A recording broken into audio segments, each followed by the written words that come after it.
आज तू गैर सही, प्यार से बैर सही। बहुत बाहरी हाथ हैं आपके, क्या काम लेते रहे इन हाथों से? हमारे खून में एक खूबी है, प्यार करते हैं तो इंतहा तक और नफरत करते हैं तो भी इंतहा तक। फिल्मकारों को कई बार पुरानी फ्लॉप फिल्मों की कहानी इतनी पसंद आती है कि वे उस पर फिल्म बनाने को मजबूर हो जाते हैं। अब जिसने पुरानी वाली फिल्म नहीं देख रखी उसे तो कहानी नहीं लगेगी, लेकिन जिसने देख रखी है उसका तो बेसली सी बात है, मजाक किरकिरा हो जाएगा। खैर अब ये बात उस जमाने की है जब घरों में टीवी नहीं होता था और लोग सिर्फ हीरो देखकर सिनेमा घरों में घुस जाते थे। इसलिए कुछ ऐसा ही हुआ था बहुत से लोगों के साथ जो 8 नवंबर 1985 को आई ऊंचे लोग फिल्म देखने सिनेमा घरों में गए थे। बता दे ऊंचे लोग फिल्म में राजेश खन्ना, सलमा आगा, डैनी डंजोम्पा, प्रेम चोपड़ा, देवेंद्र वर्मा और रजा मुराद के अलावा कई और छोटे बड़े कलाकार अलग अलग किरदारों में नजर आए थे। लेकिन ड्रामा फैमिली से भरपूर ये फिल्म बॉक्स ऑफिस पर कुछ खास कमाल नहीं दिखा सकी और फ्लॉप हो गई थी। ओरिजिनली फिल्म ऊंचे लोग एमिली ब्रोंटी के 1847 में पब्लिश्ड एक नॉवल वाथरिंग हाइट्स पर आधारित थी और इस नॉवल पर सबसे पहले इसी टाइटल से 1939 में एक हॉलीवुड फिल्म बनी थी। वहीं अब्दुल कादर ने तो इस नॉवल पर एक नहीं बल्कि 2 फिल्में बनाई थी, जिसमें पहली दिल लगी टाइटल से 1949 में और दूसरी दिल दिया दर्द लिया टाइटल से 1966 में आई थी। और दिल दिया दर्द लिया फिल्म पर ऑलरेडी हम पहले से ही वीडियो बना चुके हैं, अगर आप देखना चाहते हैं तो लिंक नीचे डिस्क्रिप्शन बॉक्स में है। क्या चाहे कैसे बोलूं। वैसे इन फिल्मों के बाद फिर पाकिस्तान में भी इसी नॉवल पर आधारित 1983 में दलीज टाइटल से एक फिल्म रिलीज हुई थी और खबरों की माने तो डायरेक्टर बर्ज सदाना को ऊंचे लोग बनाने का ख्याल दलीज फिल्म देखने के बाद ही आया था। बता दे दलीज फिल्म का VHS एराइज फिल्म डिस्ट्रीब्यूशन के मालिक मिस्टर गोला के पास था, जिसने फिर बाद में ये VHS दारा सिंह के भाई रंधावा और डायरेक्टर बर्ज सदाना को दे दिया था। ऐसे में फिर बर्ज सदाना ने जब ये फिल्म देखी तो उन्हें इतनी पसंद आई कि वे फौरन इस पर एक हिंदी फिल्म बनाने को तैयार हो गए। बतौर डायरेक्टर प्रोड्यूसर बर्ज सदाना ने कई यादगार फिल्में बनाई हैं, जिसमें अशोक कुमार और प्राण के साथ 1972 में आई विक्टोरिया नंबर 203 उनकी सबसे पॉपुलर फिल्म मानी जाती है, जिसका फिर बाद में अलग अलग लैंग्वेज में कई बार रीमेक भी बनाया जा चुका है। हालांकि अब बर्ज सदाना काफ़ी टाइम से काका राजेश खन्ना के साथ कोई फिल्म बनाना चाहते थे, लेकिन उनके टाइप की कोई कहानी न मिलने से बना नहीं पा रहे थे। अब राजेश खन्ना जब 1983 में अवतार फिल्म से जबरदस्त कमबैक कर जब अपने पुराने रंग में लौट आए तो बर्ज सदाना के लिए इससे बढ़कर खुशी की बात क्या होती। लेकिन जब आज का MLA Ram Avatar film flop हो गई तो ऐसा बताया जाता है कि अनिल कपूर ऊंचे लोग फिल्म करने के लिए बर्ज सदाना को मनाने की कोशिश कर रहे थे। इसके अलावा कुछ ऐसा भी बताया जाता है कि बर्ज सदाना को तब राजेश खन्ना से डेट्स मिलने में भी दिक्कत हो रही थी, इसलिए अनिल कपूर चाहते थे कि बर्ज सदाना फिल्म में राजेश खन्ना की जगह उन्हें साइन कर ले। लेकिन अब बर्ज का राजेश खन्ना को छोड़कर अनिल कपूर के साथ फिल्म बनाने का कोई इरादा नहीं था, क्योंकि अनिल कपूर तब राजेश खन्ना के स्टारडम के आगे कहीं नहीं ठहरते थे। जमाना अभी तक हमें खत्म नहीं कर सका। ठाकुर मान सिंह, हम देंगे तुम्हें रुपया, जितना चाहोगे उतना देंगे। इसके अलावा खबरों में ऐसा भी बताया जाता है कि ऊंचे लोग फिल्म में बर्ज सदाना पहले राजेश खन्ना के अपोजिट हेमा मालिनी को भी कास्ट करना चाहते थे, लेकिन फिर अचानक से उनका मूड बदल गया और केवल 3 फिल्में पुरानी पाकिस्तानी एक्टर सिंगर सलमा आगा को साइन कर लिया। बता दे सलमा ने इससे पहले 1981 में आई जवाला डाकू फिल्म से बतौर प्लेबैक सिंगर बॉलीवुड में अपना करियर शुरू किया था, जिसके बाद फिर सलमा की 1984 में आई थी कसम पैदा करने वाले की, और फिर ऊंचे लोग से पहले 1985 में आई थी फिल्म सलमा। लेकिन अब जब ये बात राजेश खन्ना को पता चली कि बर्ज सदाना ने फिल्म में मेन हीरोइन के तौर पर सलमा आगा को साइन कर लिया है तो एक बारी तो उनका मूड खराब हो गया था।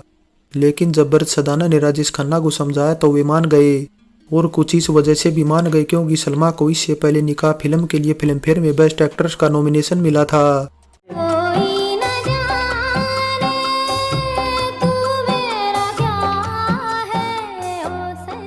लेकिन अब राजेश खन्ना शुरुआत से ही ये मानते थे कि ऊंचे लोग फिल्म फ्लॉप हो सकती है, और वो भी सलमा आगा की वजह से, क्योंकि उन्होंने शूटिंग के दौरान ही देख लिया था कि सलमा सीन में अच्छे से हाव भाव नहीं दिखा पा रही थी, और यहाँ तक कि सीन में रोते या फिर मुस्कुराते टाइम उनका चेहरा पत्थर जैसा हो जाता था।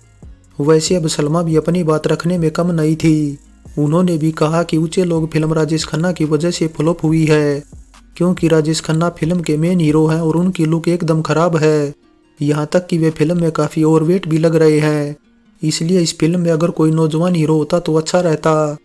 खैर अब इस तू मैं में नुकसान दरअसल सलमा आगा का ही हुआ, क्योंकि इसके बाद फिर एक तरह से उन्हें फिल्में मिलनी बंद हो गई और ऊंचे लोग के बाद उनकी अगली फिल्म जंगल की बेटी दरअसल 1988 में रिलीज हुई थी। खबरों की माने तो ऊंचे लोग फिल्म उस टाइम राजेश खन्ना और सलमा आगा के बीच सेट पर हुए झगड़े के लिए भी थोड़ा बदनाम हुई थी, क्योंकि दरअसल बात कुछ ऐसी हुई कि सलमा ने राजेश खन्ना को ब्रज सदाना को ये कहते हुए सुन लिया कि वे सलमा का दुपट्टा नीचे करा दें, लेकिन ब्रज ने कहा कि वे सलमा से ऐसा करने के लिए नहीं बोल पाएंगे। बस ऐसे में फिर राजेश खन्ना गुस्सा हो गए और खुद ही सलमा के पास जाकर उन्हें दुपट्टा नीचे करने को कहने लगे। हालांकि अब सलमा ने बड़ी सादगी से जवाब दिया कि ऐसा करना उन्हें अच्छा नहीं लगेगा, लेकिन इसके बाद राजेश खन्ना भी अड़े रहे और सलमा से थोड़ा बहस करने के बाद भड़क गए और जोर जोर से कहने लगे कि यहाँ फिल्में करने के लिए लोग नंगे भी हो जाते हैं तो फिर दुपट्टा नीचे करने में क्या शर्म है। जिसके बाद फिर ये सब सुनकर सलमा भी आग बबूला हो गई और कहने लगी कौन नंगा होता है। अब राजेश खन्ना उस टाइम लगभग आपे से बाहर थे, सो इसलिए उनके मुंह से श्रीदेवी का नाम निकल गया। बस ऐसे में फिर सलमा ये सुनकर हैरान रह गई, क्योंकि राजेश खन्ना पूरी फिल्म यूनिट के सामने अपनी ही एक हीरोइन का अपमान कर रहे थे। हम तो कभी ये सोच भी नहीं सकते थे कि हमारे मजाक को तुम सच्चाई का रूप देके हमें बदनाम कर दोगे। खैर अब राजेश खन्ना और सलमा के बीच हुई इस नोक झोंक से फिल्म की शूटिंग पर तो कोई खास फर्क नहीं पड़ा, लेकिन इतना जरूर है कि दोनों के बीच सीन के दौरान तालमेल की कमी जरूर थी, जो कि कई सीन में हमें नजर भी आता है। प्रोड्यूसर डायरेक्टर भरत सदाना अपनी कॉमेडी और एक्शन फिल्मों के लिए ज्यादा जाने जाते थे, क्योंकि इससे पहले आई उनकी ज्यादातर फिल्में इन्हीं जॉनर पर आधारित थी, लेकिन ऊंचे लोग को उन्होंने लीक से हटकर एक काफी सीरियस सब्जेक्ट पर बनाया था और बताया जाता है कि इसका टाइटल भी उन्होंने पहले पत्थर के लोग रखा था, लेकिन बाद में करीबी लोगों के सुझाव के चलते ऊंचे लोग कर दिया। और ऊंचे लोग टाइटल से इससे पहले 1965 में अशोक कुमार, राजकुमार और फिरोज खान की भी एक फिल्म रिलीज हो चुकी थी। इसके अलावा प्रोड्यूसर का क्रेडिट भी ब्रज ने पहली बार अपनी पत्नी सईदा सदाना को दिया था। हालांकि सईदा के अलावा आर के कपूर और आर पी शर्मा भी फिल्म के प्रोड्यूसर थे, जिनकी बतौर प्रोड्यूसर ये पहली फिल्म भी थी। अब ऊंचे लोग फिल्म राजेश खन्ना या तो मजबूरी के चलते कर रहे थे या फिर सच में खुद और पूरी यूनिट का मनोरंजन कर रहे थे, इस पर तो कुछ भी कहा नहीं जा सकता, लेकिन इतना जरूर है कि वे अपनी बातों से सलमा को चिढ़ाने का मौका नहीं छोड़ते थे। बता दे मेकिंग के दौरान एक दिन राजेश खन्ना ने फिल्म के डायरेक्टर भरत सदाना को सुझाव दिया कि सलमा अदाकारी में थोड़ा कच्ची है, इसलिए क्यों ना शूटिंग से पहले उनसे थोड़ा रिहर्सल करा ली जाए ताकि टेक फाइनल करने में कोई दिक्कत ना आए। इसलिए ब्रज राजेश खन्ना की इस बात पर सहमत हो गए और उन्होंने अपने एक यूनिट मेंबर को बुलाकर सलमा के पास भेज दिया। अब सलमा भी सोचने लगी कि ये हरकत जरूर राजेश खन्ना की है, सो उन्होंने कहा कि रिहर्सल करने की जरूरत उन्हें नहीं बल्कि राजेश खन्ना को है, इसलिए वे बॉडी डबल के साथ रिहर्सल कर ले और जब फाइनल टेक देना हो उन्हें बुला ले। ऊंचे लोग फिल्म में संगीत दिया है आर.डी. बर्मन ने, वहीं गीत लिखने का काम किया है अनजान ने, जिनके लिखे 5 गीत रखे गए हैं ऑडियो एल्बम में। तू मेरा क्या लागे ओ साथिया, तेरा घर तेरी गलियां हम तो छोड़ चले। अब फिल्म का गीत संगीत अच्छा ही कहा जाएगा, जिसमें किशोरदा का गाया आज तू गैर सही सबसे ज्यादा फेमस गीत है।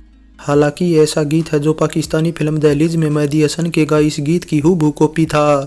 आज तो गैर सही प्यार से पैर सही। वैसे संगीत से जुड़ी यहाँ एक बात ये भी बता दें कि भरत सदाना के फेवरेट संगीतकार कल्याण जी आनंद जी थे, लेकिन वहीं दूसरी ओर राजेश खन्ना के फेवरेट संगीतकार आर.डी. बर्मन थे, इसलिए उन्हीं की वजह से भरत को ऊंचे लोग फिल्म में आर.डी. बर्मन से संगीत कंपोज कराना पड़ा।